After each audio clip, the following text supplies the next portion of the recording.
Assalamualaikum warahmatullahi wabarakatuh.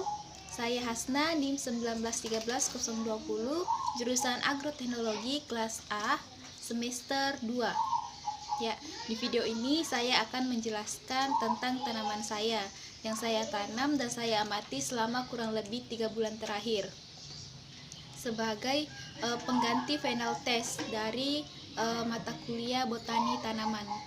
Adapun tanaman yang saya amati yaitu tanaman melon. Adapun klasifikasinya yaitu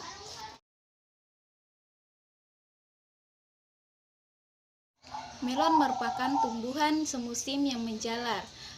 Buahnya biasanya dimakan segar atau dimakan secara langsung, atau bisa juga diiris-iris kemudian sebagai campuran pada es buah.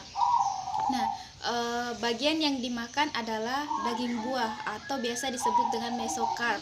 Nah, teksturnya itu lunak, berwarna putih sampai agak kemerahan. Nah, semua itu tergantung dari varietasnya. Adapun varietas yang saya tanam yaitu varietas F1 hybrid, yang mana daging buahnya itu berwarna oranye. Adapun yang saya amati mulai dari proses penyemaian hingga proses panen, yang pertama yaitu melon memerlukan banyak cahaya matahari. Mengapa saya mengatakan demikian? Karena saya telah memberi perlakuan pada melon saya. Beberapa melon saya simpan pada tempat dengan intensitas cahaya rendah, yaitu sekitar 20 hingga 25%. Kemudian sebagiannya lagi saya simpan pada tempat dengan intensitas cahaya tinggi, yaitu 100%.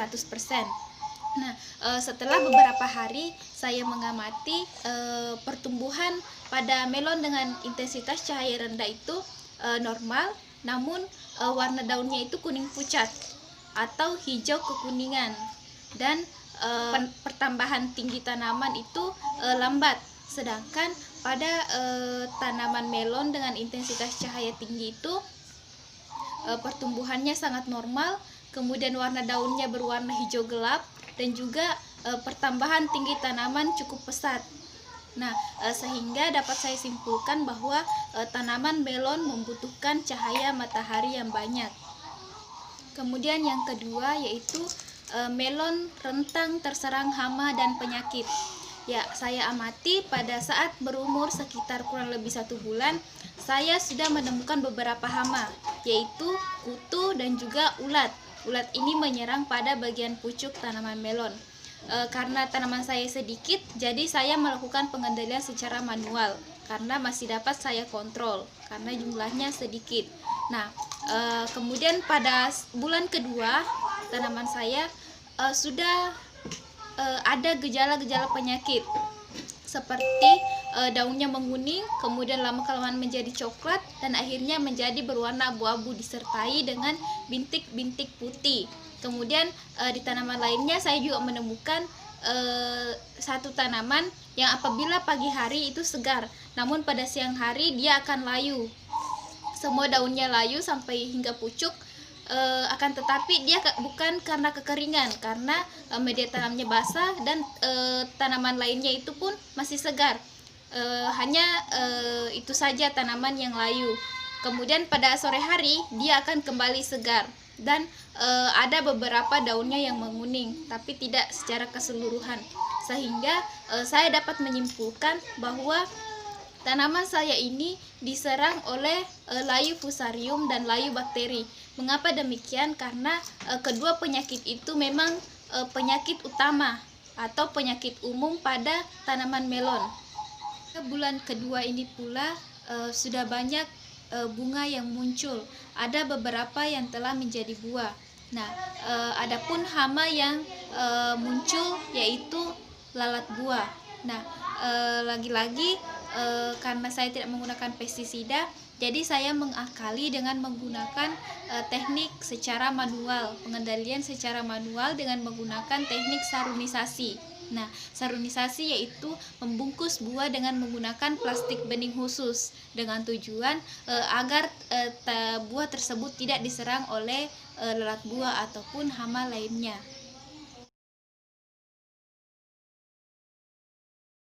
Ya, kemudian pada bulan ketiga di sini saya semakin banyak menemui gejala-gejala penyakit pada tanaman saya, mulai dari bunga yang berguguran, kemudian buah yang tadinya sudah lumayan besar akhirnya menyusut, kemudian berwarna kuning dan akhirnya menjadi gugur. Kemudian daun-daun juga ada yang layu berwarna kuning dan juga terserang layu bakteri.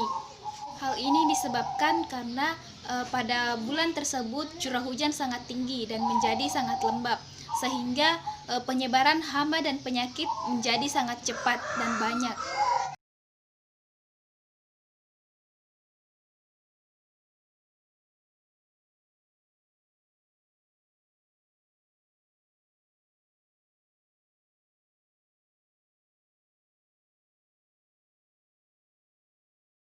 Akar pada tanaman melon yaitu serabut. Adapun sistem perakarannya yaitu menyebar namun dangkal. Adapun fungsi akar pada tanaman melon yaitu satu, memperkuat tegaknya tanaman, kemudian untuk mengambil unsur hara dan mineral-mineral yang ada di dalam tanah. Selanjutnya yaitu batang. Batang tanaman melon yaitu termasuk batang segi lima, namun sedikit membulat. Kemudian tidak berkayu dan terdapat bulu-bulu halus pada permukaan batang. Arah tumbuh batang yaitu menjalar, dan adapun fungsi batang yaitu satu, mendukung bagian yang ada di atas tanah, kemudian yang kedua sebagai jalur pengangkutan air dan unsur hara. Kemudian yang selanjutnya yaitu daun. Daun pada tanaman melon itu berbentuk oval serta berbulu pada permukaan. Bagian daun terlebar itu berada pada bagian bawah. Nah, adapun susunan tulang pada melon yaitu berselang-seling dan terdapat sulur pada ketiak daun dengan tujuan untuk sebagai alat untuk memanjat atau menjalar. Bunga pada tanaman melon yaitu berbentuk lonceng dan berwarna kuning. Biasanya bunga ini muncul pada hampir setiap ketiak daun pada tanaman melon dan akan gugur dalam waktu singkat, sekitar 2 kali 24 jam apabila tidak dibuahi.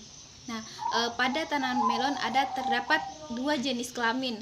Ada bunga jantan yang tumbuh secara bergerombol, dan ada bunga betina yang tumbuh sendiri-sendiri atau biasa disebut dengan hermafrodit. Yaitu buah. Buah pada tanaman melon itu rasanya manis, kemudian teksturnya itu lunak dan memiliki aroma yang khas. Nah, buah tanaman ini berbentuk bulat dengan daging buah berwarna oranye. Namun ada pula melon yang berbentuk lonjong dengan daging buah berwarna putih. Semua itu tergantung dari varietasnya. Nah, di bagian luar pada melon yang saya amati ini yaitu berwarna hijau, kemudian memiliki jaring seperti melon pada umumnya. Sedangkan di bagian dalam buah itu terdapat biji yang sangat banyak. Yang terakhir yaitu biji. Nah, buah melon memiliki biji yang berwarna kuning pucat sampai ke coklat muda. Nah, adapun panjangnya yaitu 0,9 mm dan diameter 0,4 mm. Dengan dalam satu buah itu terdapat sekitar 500 hingga 600 biji, tergantung dari besar tanaman itu sendiri. Nah, biji di sini merupakan alat perkembangbiakan secara generatif pada tanaman melon.